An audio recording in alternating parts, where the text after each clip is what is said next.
అందరికీ నమస్కారం. నా పేరు శివాని నాగరం. యూట్యూబ్లో ఒక ప్రైవేట్ ఛానల్లో ఒక ఇంటర్వ్యూ జరగడం జరిగింది, ఒక పాడ్కాస్ట్లో. ఆ ఇంటర్వ్యూయర్ నన్ను కొన్ని క్వశ్చన్లు అడిగారు. నార్మల్గా మన సక్సెస్ కానివ్వండి, మన childhood journey or film success గురించి, డివోషనల్ జర్నీ, స్పిరిచువల్ ఎక్స్పీరియన్సెస్ గురించి అడగడం జరిగింది. దాంట్లో నేను నా స్పిరిచువల్ జర్నీ షేర్ చేసుకున్నాను. కేదార్నాథ్, నా రామ్కోటి రాయడము, తిరుపతి, షిరిడి ఇవన్నీ చెప్పడం జరిగింది. అందులో తిరుపతి గురించి నేను మాట్లాడడం జరిగింది. 15 minutes దర్శనం, అది కొంచెం హైలైట్ అవుతుంది. దానికి నేను క్లారిటీ ఇవ్వడానికి ఈ వీడియో చేస్తున్నాను.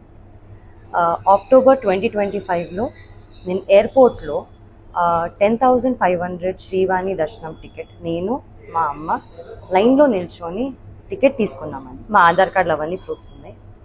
ఆ టికెట్స్ తీసుకున్నాక దర్శనం జరిగింది.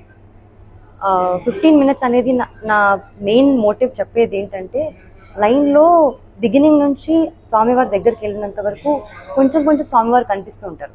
సో అది 15 minutesగా నేను అందాజాగా ఫీల్ అయ్యి నేను 15 minutes అన్నాను తప్ప 15 minutes నన్ను ఎవరు టచ్ చేయలేదు అని కాదు. ఇంతకు ముందు కూడా నేను సినిమాలు చేసిన తర్వాత సర్వదర్శనం 300 rupees టికెట్ తీసుకొని మా ఫ్యామిలీతో వెళ్ళాను. అప్పుడు జస్ట్ 5 seconds 3 seconds హార్డ్లీ స్వామివారిని చూడడం జరిగింది.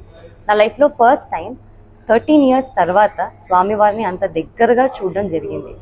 అది నేను చాలా హ్యాపీగా ఫీల్ అయ్యి ఎక్సైట్మెంట్తో చాలా జెన్యూన్గా షేర్ చేసుకున్న ఎక్స్పీరియన్స్ అంతే. అది కొంచెం మిస్లీడింగ్గా వెళ్తుందండి. నేనే కాదు, నాకు స్పెషల్ ట్రీట్మెంట్ నేను ఒక్కదానే కాదు, మీలో ఎవ్వరు కూడా ఎప్పుడైనా కానీ శ్రీవాణి దర్శనం టికెట్ తీసుకొని వెళ్తే ఖచ్చితంగా స్వామివారి దర్శనం దగ్గరగా చాలా మంచిగా జరుగుతుంది. మీరు కూడా నేనేం ఎక్స్పీరియన్స్ చేశానో అంతే హ్యాపీగా మీరు ఎక్స్పీరియన్స్ చేస్తారు. నాకు దీనిపైన క్లారిటీ ఇవ్వాలి అని నాకు బాధ్యతగా నాకు ఇవ్వాలనిపించింది. అండ్ ఇది నా టికెట్.